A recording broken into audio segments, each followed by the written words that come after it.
Magandang araw po sa inyong lahat mga ka-online. Maraming salamat po sa lahat ng ating mga subscribers at sa lahat po ng mga tumutulong sa atin para maparami pa ang mga subscribers natin. Sa mga nagpo-promote para sa inyong papadudot. Ang pag-ibig daw ang pinaka-masarap na pakiramdam. Napakasarap isipin kapag mahal ka ng taong mahal mo. Yung may kasiguraduhan ka na ikaw lang ang nasa puso niya at wala nang kahati pang iba. Pero paano nga ba mga ka-online kung ang taong sinasabing mahal ka ay hindi pa nakakausad sa kanyang dating pag-ibig? Makakaya mo bang kumapit sa kabila ng posibilidad na baka ginagamit ka lang niya bilang panakip butas? Dear Papa Dudut, kumusta po kayo? Sana po ay panatilihing kayong masigla at malayo sa anumang sakit ng ating Panginoon. Nagpadala po ako sa inyo ng sulat upang i-share ang isang karanasan sa aking buhay. Naengganyo kasi ako na magpadala dahil sa mga kwentong ibinabahagi po ninyo. Papa Dudut, itago niyo na lamang po ako sa pangalang Alice. 27 years old at nagtatrabaho sa bangko. Dahil kakagraduate ko lang ng college, kung hindi po ako nagkakamali ay 22 years old ako ng panahon na yon. Abala ako sa paghahanap ng trabaho sa online. Gusto ko na kasing mag-work dahil ipinangako ko sa aking parents na bago ako umabot sa edad na 30 ay maipagpapatayo ko na sila ng sariling bahay. Nangungupahan lang kasi kami ng bahay, Papa Dudut. Kasama rin namin ang dalawa ko pang kapatid na parehas lalaki. Ako pala ang panganay, Papa Dudut, kaya sobrang pressured ako na makapagtrabaho na. Sa interview ko sa isang bangko ay nakasabayan ko si Angelo. Kung i-describe ko siya ay masasabi ko na gwapo siya, matangkad, medyo maputi at may dimples pa. Sobrang charming niya at malakas ang appeal. Hindi ako nakaligtas sa lakas ng appeal niya, Papa Dudut, kasi nagka-crush at first sight ako sa kanya. Habang naghihintay kami na tawagin para sa interview ay kaming dalawa ang naging magkausap, Papa Dudut. Mga simpleng bagay lang naman ang pinag-uusapan namin ni Angelo. Kagaya ng kung anong kurso ang kinuha namin, first job ba namin at kung ano-ano pa.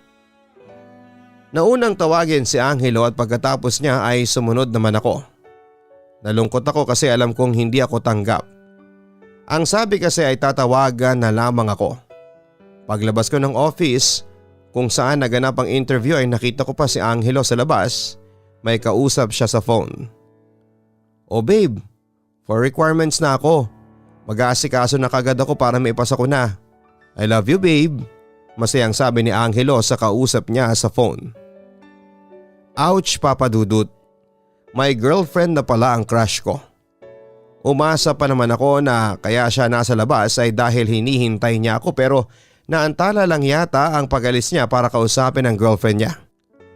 Nakita ko ni Angelo at nilapitan niya ako. Kinumusta niya ang interview ko at maging siya ay nalungkot nang sabihin ko na waiting pa ako sa tawag. Hindi na rin ako umasa na matatanggap ako. Baka ayaw nila sa fresh graduates. Ang sabi ko ay ayos lang kasi may interview ulit ako bukas. I-treat na lang kita ng ice cream para maging happy ka na ulit. Pagyayaya naman ni Angelo. Hindi naman ako malungkot, ano ka ba? Hindi mo na ako kailangan pang ilibre, ang tawa ko. Pero deep inside ay kinikilig ako, Papa Dudut. I insist.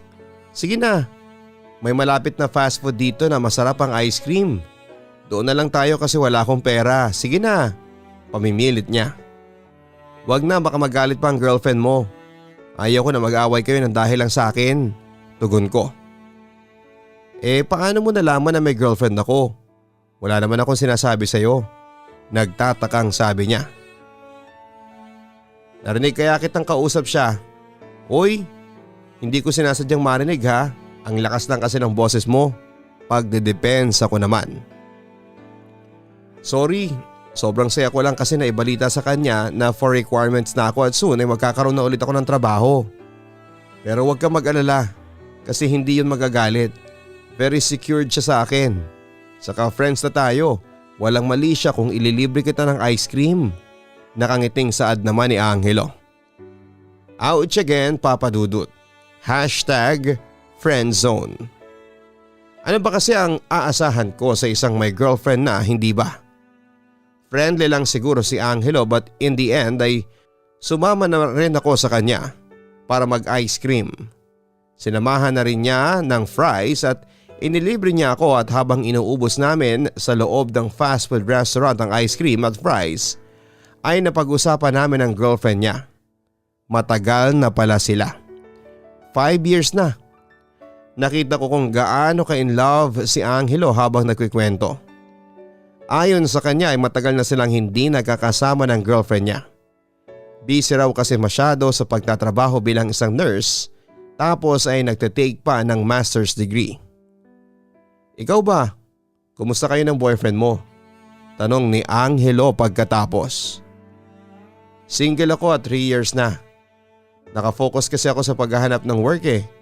Medyo nahihirapan nga ako kasi fresh grad. Sana makahanap na ako ng trabaho para masimulan ko na yung promise ko na house and lot sa parents ko. Tugon ko. Ganyan din ako noon pero makakahanap ka din ng company na tatanggap sa'yo. Huwag ka lang mawawala ng pag-asa. Hindi ibig sabihin na na-reject ka ay hindi ka magaling. Ibig sabihin ay dinadala ka lang sa tamang company. Pagbibigay niya ng lakas ng loob sa akin. Sobra-sobra ang panghihinayang ko kay Angelo. Boyfriend material kasi siya para sa akin. Gwapo, masipag, mabait pa. Tapos feeling ko ay kagaya ko siyang malapit sa family. Palagi niya kasing naisisingit na para sa family niya kaya siya naghahanap ng trabaho. Gusto raw niyang mabawi yung lupa ng tatay niya na ipinagbenta nila para makapagtapos siya ng pag-aaral sa college. Ang akala ko ay yun na ang huling beses na magkakausap kami ni Angelo. Hindi niya kasi kinuha ang number ko kaya hindi na ako umasa pa. Saka may girlfriend siya at mas okay kung hanggang doon na nga lang. Pero nagulat ako na mag-send siya ng follow request sa Instagram ko makalipas ng 2 araw. Inaccept ko ang request niya at nag-follow back na rin ako sa kanya. Nang makita ko ang feed niya sa Instagram ay nalaman ko na super sweet palang tao ni Angelo. Ultimo sweet conversation nila ng girlfriend niya ay pinopost niya at may caption pa na talagang nakakakilig. Nag-stalk na rin ako at ang dami nilang pictures ng girlfriend niya. Merong sa beach, bundok, sa kwarto, sa restaurants. Looking at their photos ay masasabi ko na perfect sila para sa isa't isa. Isang gwapo at isang maganda. Nalaman ko rin na totoo ang sinasabi ni Angelo na matagal na silang hindi nakikita. Yun lang post niya kasi na magkasama sila sa picture ay 3 months ago na. Paminsan-minsan ay nagkaka-chat kami, Papa Dudut. Kumustahan lang naman yon. Nang magsimula na magtrabaho si Angelo ay naging madalang na ang pag-chat niya sa akin hanggang isang gabi ay nabigla ako sa chat niya. Nakikipagkita siya sa akin dahil meron daw siyang problema at wala siyang ibang mapagsabihan kundi ako lamang, Papa Dudut. That night ay nagkita kami sa isang restaurant na malapit sa apartment na tinutuluyan niya. Mag-isa lamang siya sa apartment niya kaya mas okay talaga. Maraming tao sa restaurant kaya nagkasundo kami magpa-deliver na lamang ng pagkain at sa apartment niya kumain. Nahihiya kasi siyang maglabas ng sama ng loob kapag maraming tao. Feeling ko ay iiyak na si Angelo kaya ganon. Pizza at pasta ang pinadeliver niya at habang kumakain kami nagsimula na siyang magkwento. Nakipag-break na pala sa kanya ang girlfriend niya. Walang third party at nakukonsensya lang daw ang girlfriend ni Angelo na hindi na ito nakapaglalaan ng oras para magkita silang dalawa. Kailangan din daw na mag-focus ng husto ng girlfriend niya sa pag-aaral at pagtatrabaho. Awang-awa ko kay Angelo. Para siyang batang umiiyak tapos ay nagsusumbong. Kaya ko naman kahit na hindi kami nagkikita. Pwede naman na ako ang mag-adjust at pumunta sa kanya. Pero nakipag-break pa rin sa akin si Kim. Hindi ko raw deserve ang girlfriend na kagaya niya. Siguro dahilan niya lang yun pero ang totoo ay hindi na niya ako mahal. May iba na siguro siya. Umiiyak na turan pa ni Angelo. Hindi naman siguro. Mahal ka niya siguro pero gusto kanyang maging malaya kasi wala na siyang oras sa'yo. Para makahanap ka ng ibang babae na kaya kang bigyan ng oras at atensyon na kailangan mo. Sabi ko habang hinahaplo si Angelo sa likod. First time kong makakita ng lalaking umiiyak. Ganon pala magmahal si Angelo, todo bigay. Hindi naman ito iiyak ng ganon kung hindi. Napakaswerte ng ex-girlfriend niya kasi na-experience niya kung gaano magmahal si Angelo. Hindi ko tuloy maiwasan na sana ay maranasan ko rin yon. Niyakap ako ni Angelo, Papa Dudut. Talagang naghahanap siya ng taong magko-comfort sa kanya. Inayaan ko siyang nakayakap sa akin at niyakap ko na rin siya at sinabing iiyak niya lamang lahat hanggang sa mapagod siya. Makakakita ka rin ulit ng babaeng mamahalin. Huwag kang mag-alala. May makikita ka pang masigit pa kay Kim. Pag-alo ko kay Angelo. At dahil nga sa pangyayaring yon ay mas lalo pa kami naging close ni Angelo. Wala pa siyang kaibigan kaya gano'n na lamang ang pagka-attach niya sa ex niya. Bukod sa pamilya niya ay yon lang ang naging buhay niya dati. Papadudot, hindi ako magpapaka-ipokrita. Lihim akong sumaya sa pagbe-break ni na Angelo at ng ex niya. Ibig sabihin ay meron ng chance na maging kami kasi single na siyang kagaya ko. Wala nang sagabal at hindi na ako makukonsensya na landiin si Angelo. Well, ang ex niya ang nawalan at gagawin ko ang lahat para ako naman ang magkaroon. Alice, thank you nga pala sa pagsama mo sa akin palagi ha. Hindi ka na tuloy nakapag-apply ng trabaho dahil palagi kitang sinasama kung saan ako magpunta. Isang gabi ay sabi sa akin ni Angelo habang nakasakay kami ng Ferris wheel na malapit sa isang mall. Wala yon. Ayaw kong pabayaan ka na magmukmuk na mag-isa at baka kung ano pa ang gawin mo. Saka libre mo naman palagi kaya okay lang. Ang saya kayang makalibre ng food. Tugon ko na may kasamang pagbibiro. Oo nga pala Papa Dudut. Isang buwan na halos ang nakakalipas simula nang maghiwalay sina Angelo at ng ex niya. May nakita rin akong improvement kay Angelo kasi hindi na siya umiiyak kapag napag-uusapan si Kim. Kapag ikaw nagkatrabaho na ha, ikaw na manlilibre sa akin, babawiin ko yung mga nilibre ko sa'yo, ganting biro ni Angelo. Seriously, happy ako na nakakasama mo ako sa pag-move on mo sa ex mo. At mas happy ako kasi nakikipagbiroan ka na. Unlike before na halos everyday kang umiiyak, nakangiti kong sabi sa kanya. Nakakapagod din palang umiyak. Saka dahil kasi sa'yo kaya hindi na ako naiiyak. Baka kung hindi kita nakilala ay wala na ako ngayon sa sobrang lungkot, ang sabi pa niya. Hoy, huwag ka ngang magsalita ng ganyan. At huwag mong gagawin yun oh. Basta nandito lang ako palagi para sa'yo. One call away lang ako. Alam mo naman yan. Turan ko sa kanya. Habang mas lalo kong nakikilala si Angelo ay mas dumarami ang dahilan ko para mas magkagusto pa ako sa kanya, Papa Dudut. Kaya yung crush lang ay parang nagiging love na. Umaasa ako na sana ay mag-level up na rin ang feelings ni Angelo para sa akin. Until one night nagkayayaan kaming mag-inuman ni Angelo. Wala lang, sahod daw niya kaya manlilibre ulit siya. Ang original plan ay kakain sa labas pero nagsuggest ako na mag-inom na lamang kasi sa apartment niya. Bumili kami ng isang bote ng hard drink at pulutan na rin. First time namin yung mag-iinuman and to be honest, kaya ko siya inamin na mag-inuman ay para umamin sa totoo kong nararamdaman sa kanya. Masyado na kasi ako naiinip sa friendship namin. Parang it's now or never. Ang peg ko during that time, Papa Dudut. Kung ayaw niya sa akin after kong umamin ay tatanggapin ko yon. Pero kung the feeling is mutual, edi sobrang happy. Nang malapit nang maubos ang alak ay inihanda ko na ang sarili ko sa mga sasabihin ko kay Angelo. Lasing na kami parehas pero mas lasing yata si Angelo dahil nakayuko na siya at nakapikit. Lumipat ako ng upuan at tinabihan ko si Angelo at inangat ko ang mukha niya. Tinapik-tapik ko ang pisngi niya para bumukas ang mata niya. Nang magmulat siya ay ninakawan ko siya ng mabilis na halik. Nawala yata ang pagkalasing ni Angelo sa kiss ko. Nanlaki ang mata niya sa gulat na ginawa ko sa kanya. "Bakit mo ako kinis?" Gulat na tanong ni Angelo. "I love you, Angelo. Sorry pero hindi ko na kayang pigilan. Mahal kita." Pag-amin ko sa kanya, Papa Dudut. Gulat na gulat si Angelo at hindi siya makapagsalita. Iniisip ko na baka hindi niya ako gusto kagaya ng nararamdaman ko. Napahiya ako bilang isang babae at malaking step para sa akin na ako na ang unang gumawa ng move. Aalis na sana ako pero pinigilan ako ni Angelo. Mahal din kita, Alice." Pag-amin na rin ni Angelo.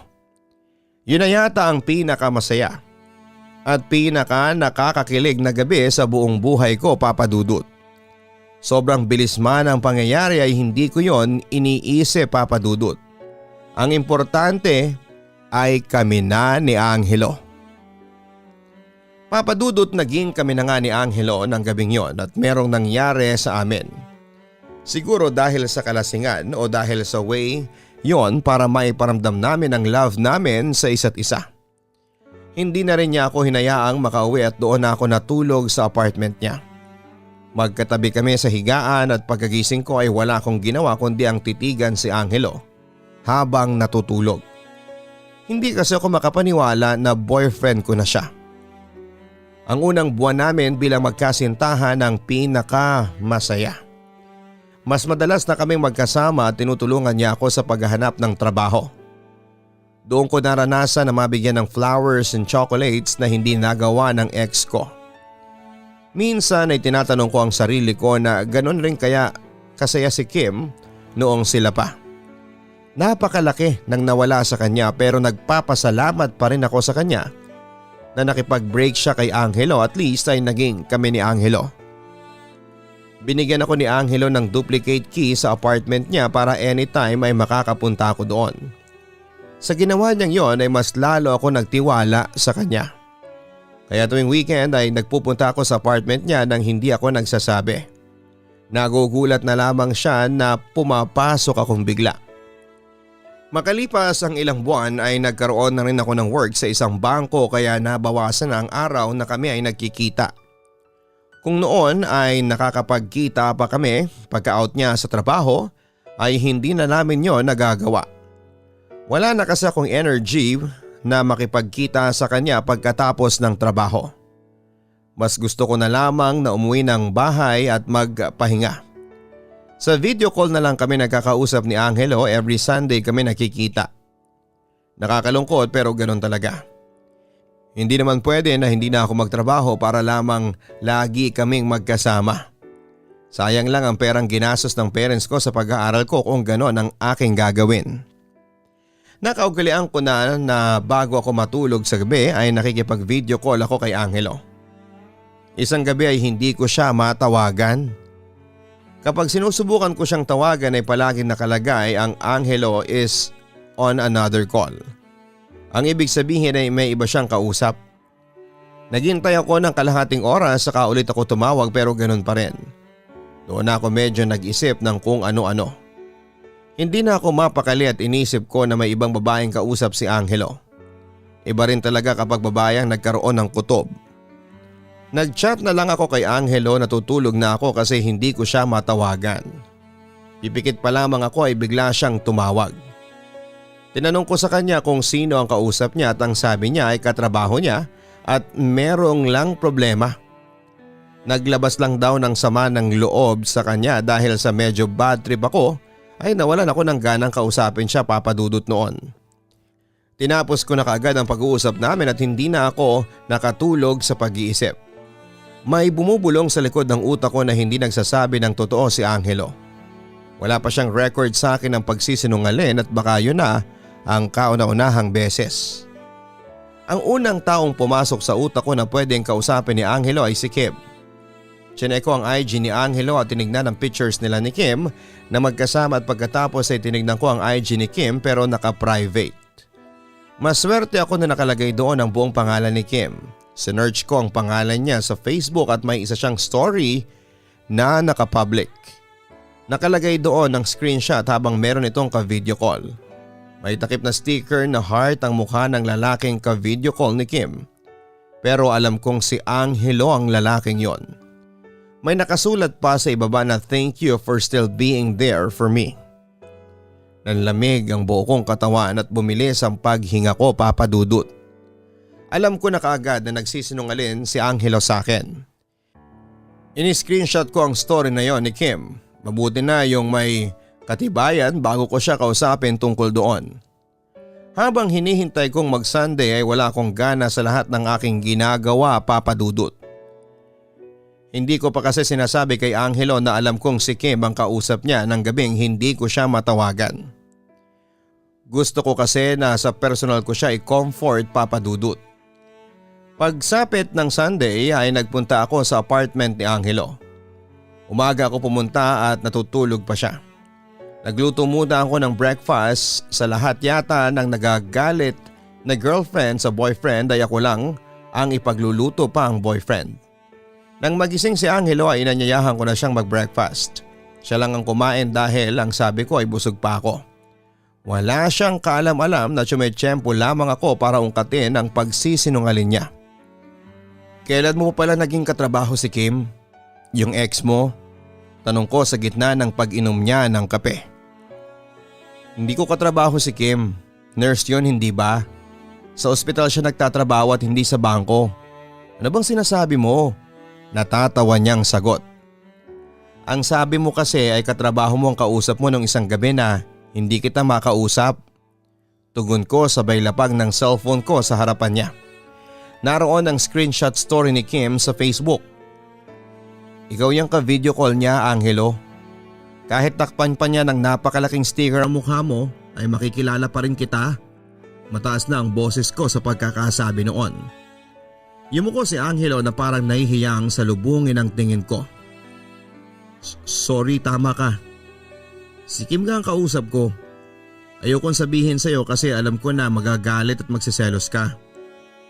Ayoko kasi na mag-away tayo pero wala kaming pinag-usapan na kung ano na iniisip mo. Pag-amin pa ni Angelo. Anong klaseng dahilan yan? Anong pinag-usapan ninyo? Nagkabalikan na ba kayo? Inis kong sabi. Hindi, walang ganon, Alice. Totoo na meron siyang problema, nahihirapan kasi siyang pagsabayan ng school at trabaho. Gusto lang niya na merong mapaghingan. Yun lang yun. Tugon naman ni Angelo. Wala ba siyang kaibigan? Bakit sa'yo pa? Ex na kayo at hindi na dapat kayo nag-uusap, saka hindi ba dapat galit ka sa kanya kasi siya ang nakipag-break sa inyo? Walang hingahan na sabi ko. Mag-ex na kami ni Kim pero hindi ibig sabihin ay hindi na kami pwedeng maging magkaibigan. Lately ay nagchat-chat na ulit kami pero friendly chat lang yon.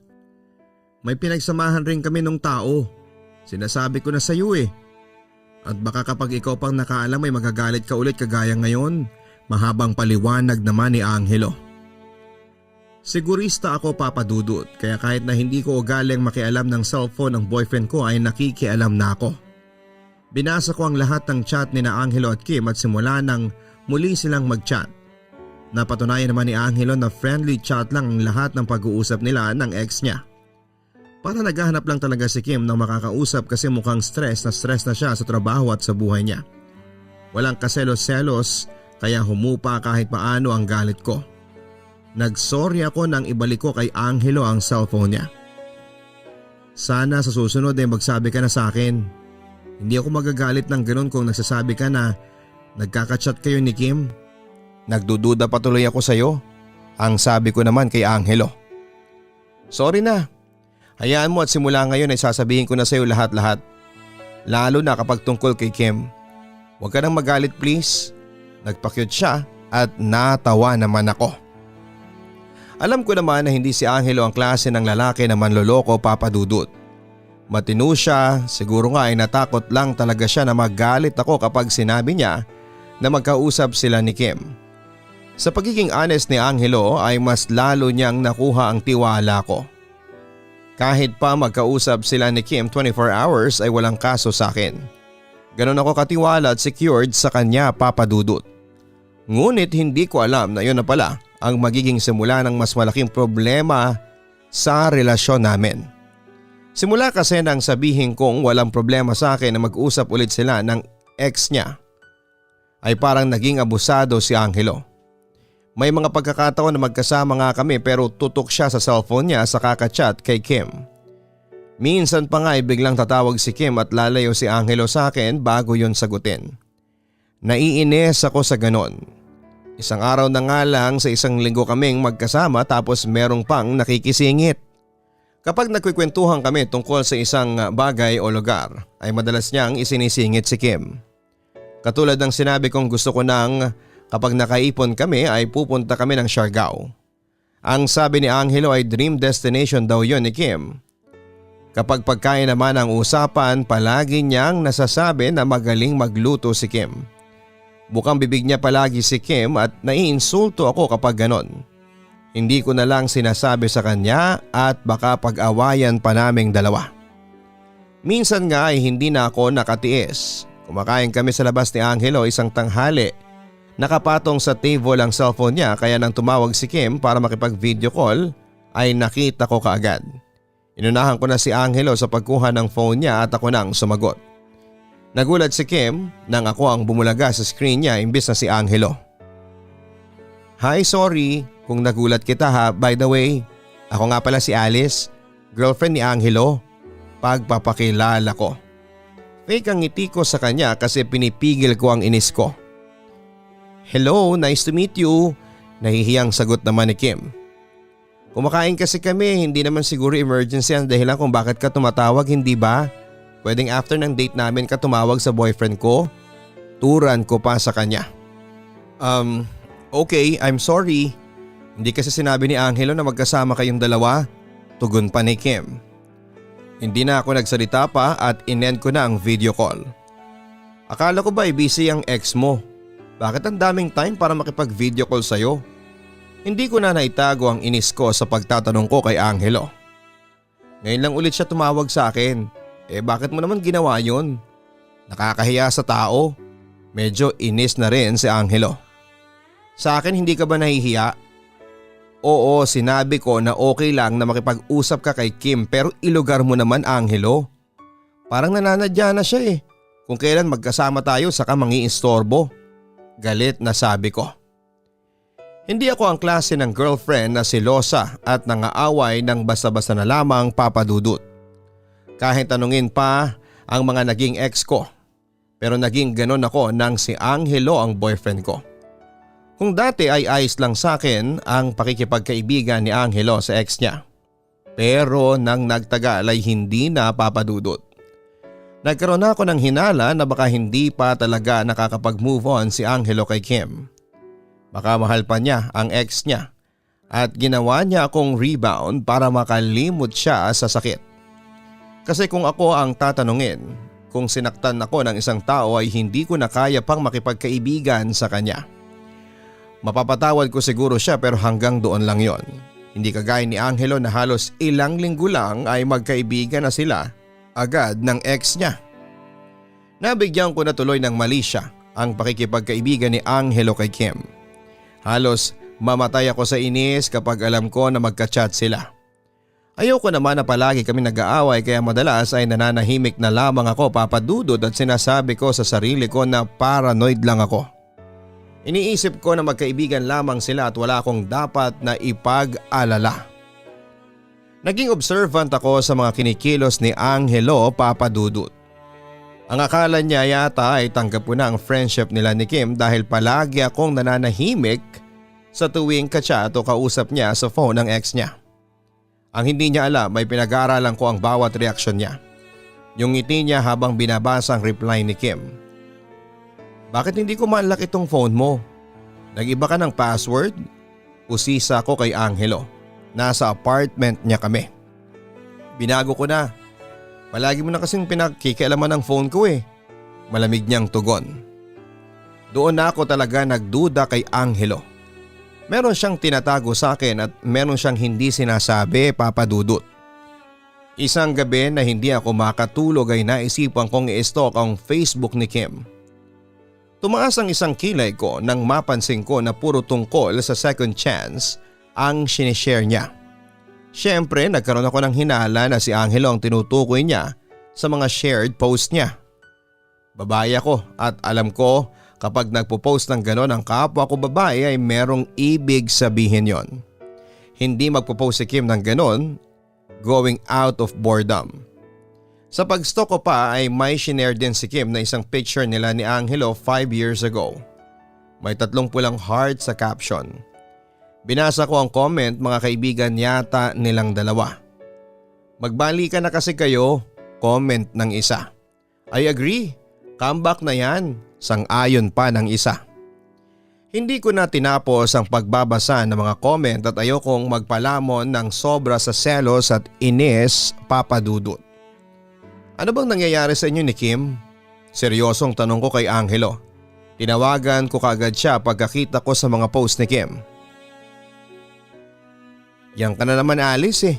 Gumagawa ka ng dahilan para mag-away tayo. Pag-iwas ni Angelo. Nagtatanong lang ako kasi puro about second chance ang post niya sa Facebook. Hindi ako tanga para hindi masense na ikaw ang tinutukoy niya. Ano bang nangyari at nagpo-post siya ng ganon Angelo? Pinipilit kong maging mahinahon pero naiinis na ako. Wala, okay? Hindi ko hawak ang utak niya kaya hindi ko alam. Saka kailan ka pa naging stalker ni Kim? Pag-uusisa niya. Simula nang magsinungaling ka. Simula nang maramdaman kong parang may tinatago ka. Binigyan mo ako ng dahilan para pagdudahan ka Angelo. Maging honest ka nga sa akin. Mahal mo pa ba si Kim? Diretso kong tanong. Hindi na. Kung siya pa rin ang mahal ko, hanggang ngayon ay magkaibigan rin tayo. Kung gusto mong magtagal tayo, huwag kang puro dada sa akin. Friends lang kami ni Kim. Giit ni Angelo.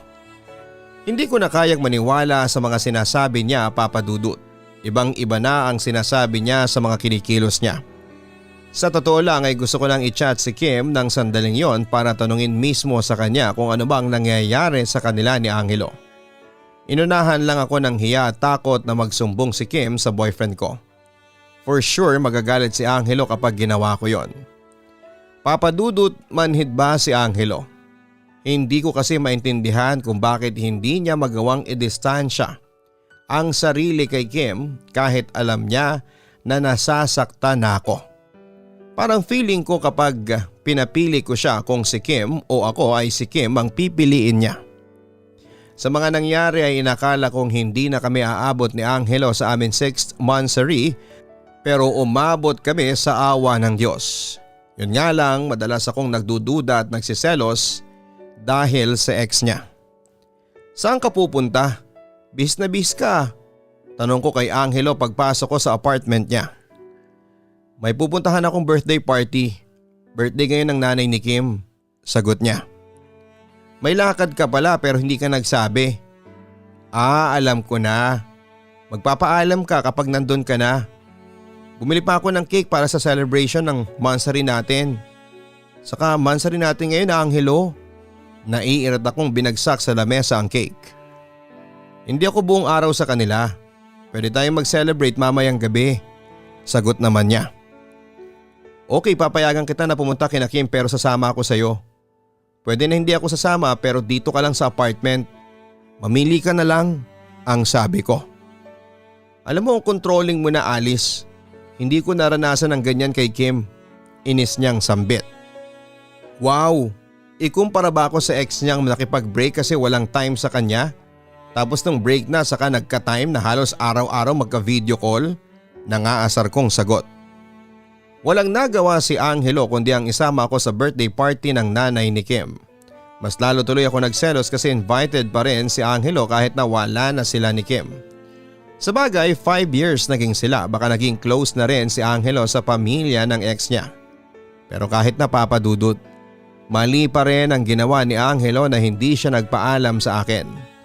Kung hindi ko pa pala siya pinuntahan ay hindi ko malalaman na aalis siya. Nagulat si Kim nang makita niya ako na kasama ni Angelo, Papa Dudut. Nag-smile ako sa kanya kahit sobra akong naiilang. Simpleng handaan lang ang naganap at hindi ko natatandaan na ipinakilala ko ni Angelo sa kahit na sino sa bahay na yon.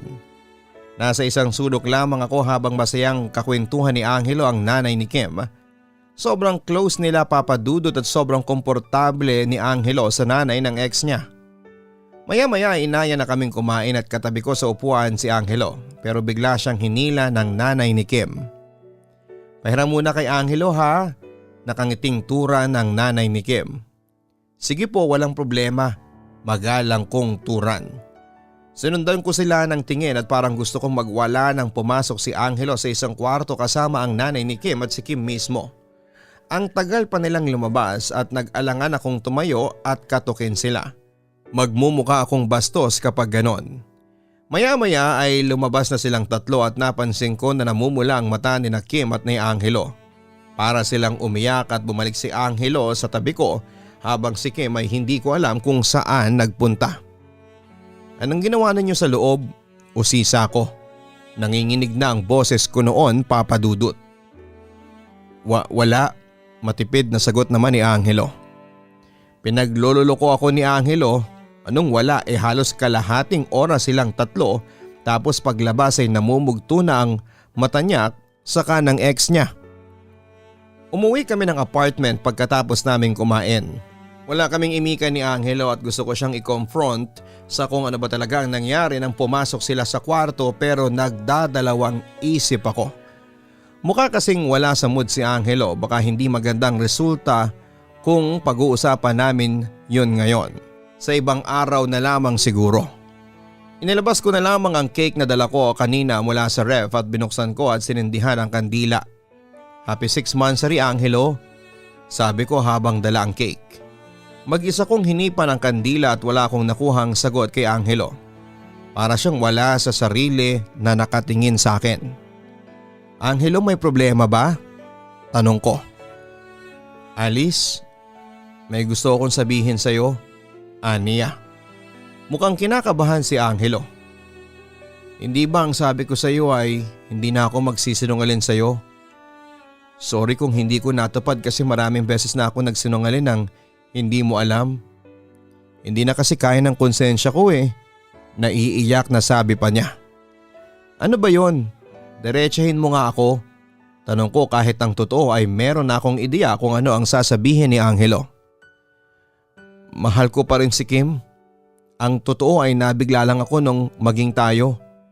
Malungkot ako at ikaw ang nasa tabi ko. Akala ko kasi makakalimutan ko si Kim kapag pinilit ko ang sarili ko na mahalin ka pero hindi pala Kung magagalit ka sa akin tatanggapin ko. Ayaw ko lang patagalin pa ang panloloko ko sa iyo at sa nararamdaman ko." Pag-amin sa akin ni Angelo. "Dahil ba yan sa pinag-usapan ninyo kanina doon sa kwarto?" Tanong ko pa. Pinipigilan ko ang pag-iyak at tama palang hinala ko dati pa. Ginawa nga akong rebound ni Angelo, Papa Dudut. Tumango si Angelo. "Kinausap kami ng mama ni Kim. Ang sabi niya ay baka pwedeng magkabalikan kami. Unawain na lang daw namin na meron kaming kanya-kanyang priority sa buhay. Pumayag kami ni Kim. Kami na ulit kaya gusto ko nang makipag-break sa'yo. Sorry Alice. Hindi ko intensyon na saktan ka. Naging duwag lang talaga ako na aminin sa'yo na mahal ko pa rin si Kim." Umiiyak niyang turan. "Huwag kang mag-sorry. Kasalanan ko naman kasi ako ang unang lumandi sa'yo kahit alam kong kaka-break mo pa lang." Umiiyak na sagot ko. "Makakahanap ka rin ng masigit pa sa akin," aniya. "Alam ko. Ako ang nagsabi niyan sa'yo dati." Tugon ko. "Pero minahal mo ba talaga ako nung naging tayo? Minahal mo naman ako, hindi ba?" Tanong ko pa. "Mahal pa rin naman kita Alice pero mas mahal ko si Kim," sagot ni Angelo. Ouch, Papa Dudut. Sobrang sakit nun. Tagos hanggang buto ang sakit na naramdaman ko nang makipag-break sa akin si Angelo. Ang sakit maging rebound, yung akala ko ay mahal niya talaga ako, siguro nga kapag magkasama kami ay si Kim pa rin ang iniisip niya. Hindi ko na pinahirapan si Angelo at ang sarili ko. Pinalaya ko na si Angelo at kahit paano ay nagpasalamat ako na nagsabi siya ng totoo kahit sobra akong nasaktan. Masakit man ang palayain ang taong mahal ko pero alam kong parehas kaming masasaktan kung mananatili nga kaming magkasama. Pero isa lang sa amin ang nagmamahal. Mahigit 1 buwan akong umiyak nang magkahiwalay kami ni Angelo. In-unfriend at block ko siya nang makita ko sa Facebook niya na into a relationship na ang status niya at nakalagay pa ang pangalan ni Kim. Ginawa ko yon para hindi ko na masaktan ang sarili ko. Blinak ko na rin muna si Angelo sa lahat ng messaging app na nagkaka-chat kami at kahit ang phone number niya ay block na rin. Nitong taon lang na ito ay naisipan kong i-unlock si Angelo para malaman kung ano na ang balita sa kanya. Nakita ko na nag-propose na pala siya kay Kim ng kasal. May bago silang pictures at yung ngiti ni Angelo ay totoo na. Hindi kagaya sa mga litrato namin na kahit nakangiti siya ay parang malungkot naman ang mata niya. Wala akong nararamdaman na selos o kung anong negative na emosyon nang malaman ko na ikakasal na si Angelo kay Kim. Masaya pa nga ako para sa kanila kasi alam ko na sila talaga ang tinadhana sa isa't isa. Siguro ginamit lang akong instrumento ng nasa itaas para matagpuan ulit nila ang daan para muli silang magkabalikan. O baka talaga na ako ang kontrabida at kagaya ng palagi nangyayari sa movie o teleserye, hindi nagwawagi ang kontrabida. Kontrabida man ako kung ano ay wala na akong pakialam, Papa Dudut. Para sa akin ay isang karangalan na naging bahagi ako ng love story nila Kim at Angelo. Isang araw ay nagulat ako nang biglang nag-message si Angelo sa akin. Masaya raw siya na hindi siya nakablock. Ang totoo ay nakalimutan ko nang blinak ko siya. Naalala ko lang nang maisipan kong tingnan kung ano ang nangyari sa buhay niya at inamin ko sa kanya na nakibalita lamang ako. Binati ko rin siya sa nalalapit na pagpapakasal nila ni Kim. In-invite niya ako sa kasal nila na gaganapin sa susunod na taon. Ang sabi ko ay titignan ko at depende kung libre ako ng araw na yon. Pwede pa naman siguro tayo maging magkaibigan, hindi ba? Chat pa sa akin ni Angelo. Wag na, magkakilala na lang tayo pero hindi na pwedeng magkaibigan. Tugon ko. Hindi naman sa nag-aampalaya o nagpapakabitor ako, Papa Dudut. Ayoko lang kasi na maging magkaibigan kami tapos ay makaapekto yon sa relasyon nila ni Kim. Ayoko may babaeng makaramdam ng naramdaman kong sakit noon. Sa ngayon ay masaya na ako sa takbo ng aking buhay at paunti-unti ay natutupad na ang pinangako kong bahay para sa mga magulang ko. Kung pag-ibig ang pag-uusapan ay umaasa pa rin ako na may lalaking darating na mamahalin ako ng walang kahate, Papa Dudut. Pero hindi ako naghahanap. Kung darating siya ay handang-handa na ako. Hanggang dito na lamang ang sulat ko, Papa Dudut. Salamat po sa inyo at sa lahat ng mga subscribers mo. Salamat at napili po ninyo ang aking sulat. Isa pong karangalan na mabasa ninyo ang kwento ko at marinig ng inyong mga libu-libong mga subscribers. Take care po and God bless. Sincerely, Alice. Masakit talaga kapag nalaman mo na ginawa ka lang panakipbutas ng isang tao o ginawa kang rebound. Tandaan natin na hindi natin dapat na pinaglalaruan ang damdamin ng kahit na sino para sa sarili nating kapakanan. Para sa iyo, Alice, na ating sender, sumasaludo ako sa iyo dahil agad mong pinalaya si Angelo sa kabila ng pagmamahal mo sa kanya. Totoo ang kasabihan na kung mahal mo ay palayain mo. Hahayaan mo siyang maging masaya kahit na ang kapalit nun ay ang iyong pagdurusa. At sa mga taong kagaya po ni Angelo, sana ay huwag na kayong humana pa ng rebound kapag naghiwalay kayo ng inyong kasintahan. Hintayin niyo munang maghilom ang sugat sa inyong puso bago ninyo ulit buksan sa panibagong pag-ibig. Hanggang sa muli, maraming salamat po sa lahat ng ating mga subscribers. Sa mga hindi pa nakakapag-subscribe, subscribe na and push the notification button. Maraming salamat po. Ang buhay ay mahiwaga, laging may lungkot at saya. Sa Papa Dudut Stories, laging may karamay ka.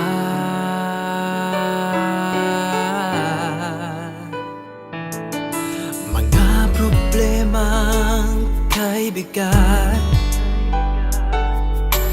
dito ay pakikinggan ka sa Papa Dudut Stories.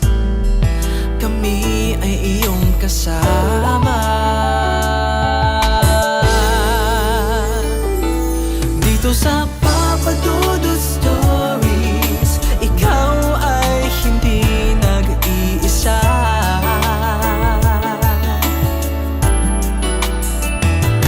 Dito sa Papa Dudut Stories, may nagmamahal sa'yo. Papa Dudut Stories, Papa Dudut Stories, Papa Dudut Stories.